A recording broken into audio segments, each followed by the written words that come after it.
Hello, my friends. Have you ever asked this question? What do we exist for as Christians? Why are we Christians? What for? The answer is very simple, actually. We Christians exist not only for ourselves, but especially for the well being of the world. We are there for the world.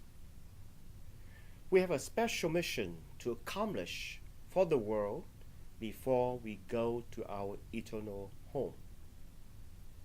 So, if we are there as Christians for the world, it is necessary to discern what the world needs most in our day and age in order that we can contribute our part.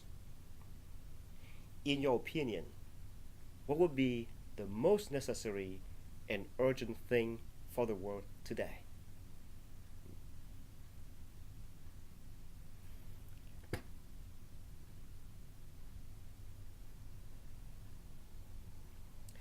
In my opinion, based on my experience and observation in years of ministry, especially in confession and counseling with many people, I have seen that most of the problems we have in the society and even in the church are somehow connected to the crisis of the family life. A problematic individual often comes from a troubled family. You can take many examples of broken people around you and trace the causes of their troubles, and you will see that their families have somehow created their negative stories. Family is the root of the tree that decides what fruit will come out. The proverb, the tree is recognized by its fruit, as we see in Matthew chapter 7, verse 20, that Jesus mentions once, makes a lot of sense actually. Of course, there are some people who could overcome the negativity of their family situation and prosper their own great, beautiful characteristics and help others. But these are few. The majority would still be influenced by their family's behaviors and stories. Family crisis leads to other crises in the society and in the church, even to vocations, to the religious life. Huh? Therefore, how to rescue families from crisis is an urgent task. Solving family problems is solving the problems for the society systematically. The health of the society depends greatly on the health of families.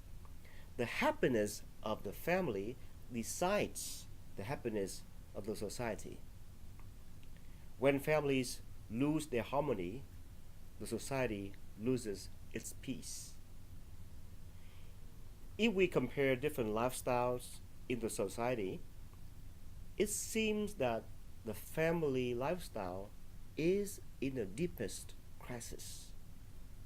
For example, let's compare the religious lifestyle and the family lifestyle. Among 1,000 religious, I would personally say that at least 90% of them are satisfied. But among 1,000 married people, how many percent of them are truly happy? Well, how do you think? What would you say? Recent research and statistics shows about 40 to 50% of families, or even higher, in some regions have broken, including Christian families. Besides, depression, addiction, and other illnesses are often more present in people who have suffered family brokenness. Also, the children of divorced parents are more vulnerable to breaking their own families later. Another fact to consider: in the 2000-year history of the church, that's a long time, that's a long history. We have many individual saints, but we have had only one couple canonized together. Only one married couple canonized in the 2000 years of history of the church. That's something to think about. It says something serious about the family situation of our world, of our church. Okay, if the family life is the cradle, the root of the society, and yet is now in greater crisis, then it is an area that needs help most urgently, so that positive energy and strength may be brought back to the society. Rescuing families is rescuing the world. Rescuing families is rescuing the world. Talking about rescuing the world may sound too idealistic or too ambitious, but there is actually good news here, my friends. What is the good news? The good news is most of us have already had the proper condition to do this important task. How so? Let's quickly look at 2 points below to see that. First point, we are celebrating Christmas. Christmas points to a choice made by God Himself. That choice is often called the Incarnation. God has many other easier ways to come save humanity, but He chose the way of the Incarnation. Why?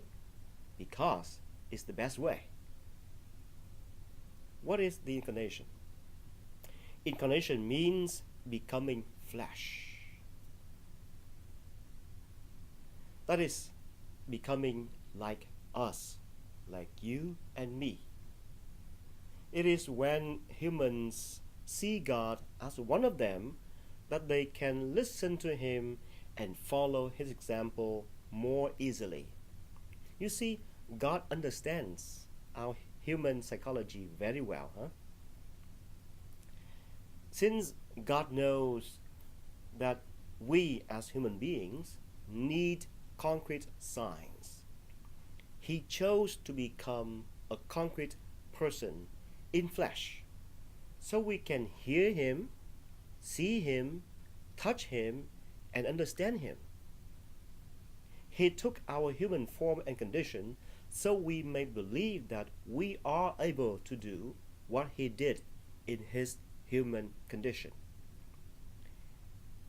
He has given us back our confidence in ourselves, in our nature.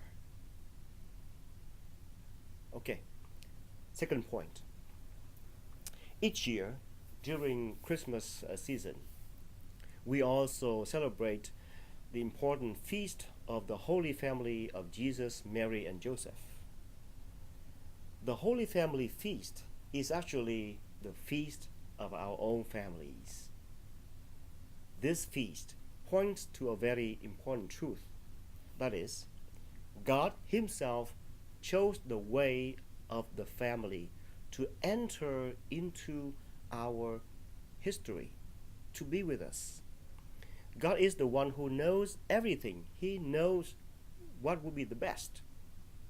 if he chose family to be his way to enter the world, then family must play an essential role for the world. Brothers and sisters, let's now put these 2 points together to see clearly the way or the method God Himself used in our history. God became like us through a family to save the world. I repeat this important point. God Himself became like us through a family to save the world. You see, God uses a family, the way of family, to save the world. Do you see yourselves having the same thing here? In reality, most of us already live this way. We are human and we are in family. Now, if God saw this method as an effective means and He Himself chose to live it to bring salvation for the world, then you can use it to help save our world also. Concretely, how?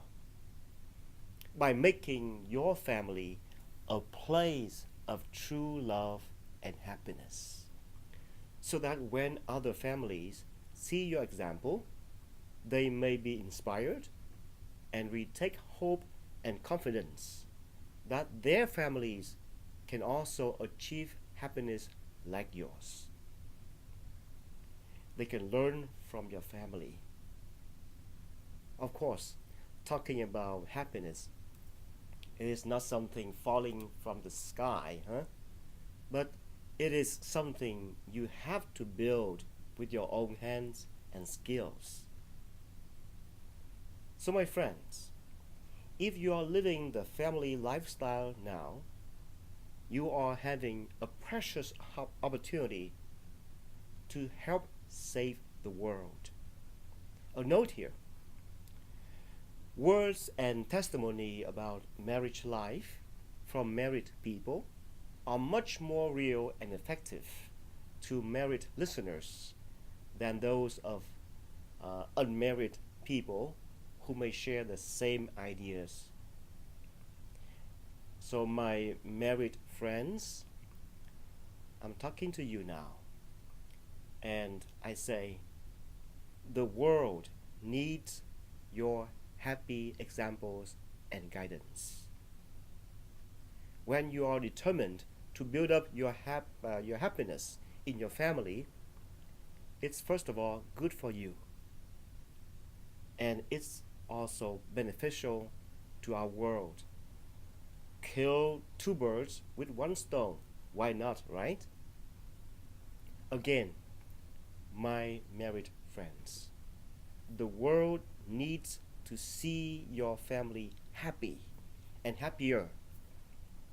Make your family an instrument to help save the world, please. Create happiness in your family and show it to the world around you, please. Create happiness for you and show your happiness to the world. And by that, you help other families around you and you help build this world in happiness. May God guide and strengthen you with wisdom and courage.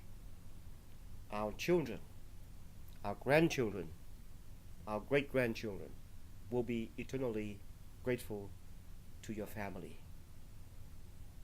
Thank you.